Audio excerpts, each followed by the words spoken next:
আমরা ভেবেছিলাম যে যে নতুন বাংলাদেশ পাবো সেই বাংলাদেশে আর আমাদের কখনো রাজপথে নামতে হবে না, স্লোগান দিতে হবে না, সভা সেমিনার করতে হবে না। কারণ আমাদের গত 17 বছরে বাংলাদেশের মানুষের উপরে যে স্টিম রোলার চালিয়েছিল বিগত সরকার এবং বাংলাদেশ থেকে হাজার হাজার কোটি টাকা দুর্নীতি করে লুটপাট করে বিদেশে পাড়ি জমিয়েছিল, আমাদের সেখানে কোনো আপোষ ছিল না।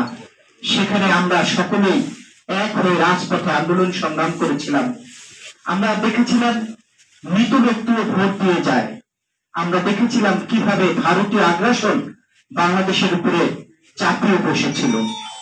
আমরা ভারত কেন কোনো আগ্রাসনকে আমরা মানি না, কিন্তু হঠাৎ করে 5 আগস্টের পরে আমরা দেখলাম নতুন করে সেই শেখ হাসিনার চেয়েও ভয়াবহ দুর্নীতির আভূত জালে নবাগত উপদেষ্টারা জড়িত হলেন।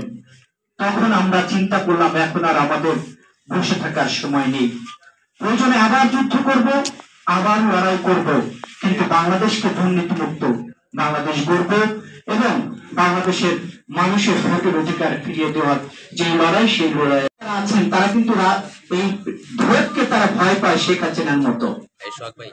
আমরা যারা লড়াই করেছি গত 17 বছর, আমি যেখানে আছি এখানে কিন্তু চৌধুরী আলম ছিল, তার লাশের সন্ধান কিন্তু এখনো আমরা পাইনি। যে ভোটের জন্য, যে গণতন্ত্রের জন্য আমরা লড়াই করলাম, সেই ভোটকে কালক্ষেপণ করার জন্য একটি মহল ষড়যন্ত্র করছে। আমাদের লড়াই বাংলাদেশের মানুষ যাতে ভোট দিতে পারে, আমাদের লড়াই বাংলাদেশের জন্য গণতন্ত্র ফিরে আসে, আমাদের লড়াই দুর্নীতি মুক্ত বাংলাদেশ গড়া। তার পরিপ্রেক্ষিতে আজকে জাতীয় নাগরিক জোট, রাজনৈতিক বিভিন্ন সংগঠন, সিভিল সোসাইটি অ্যাক্টিভিটিজ, যারা বিশেষ করে গত 17 বছরের সামনে থেকে লড়াই করেছে, বারবার কারাগারে গিয়েছে, নির্যাতন হয়েছে, আমরা সেই নির্যাতিত মানুষগুলো আবার একত্রিত হয়েছি বাংলাদেশের মানুষের ভোটের অধিকার ফিরিয়ে দেওয়ার জন্য,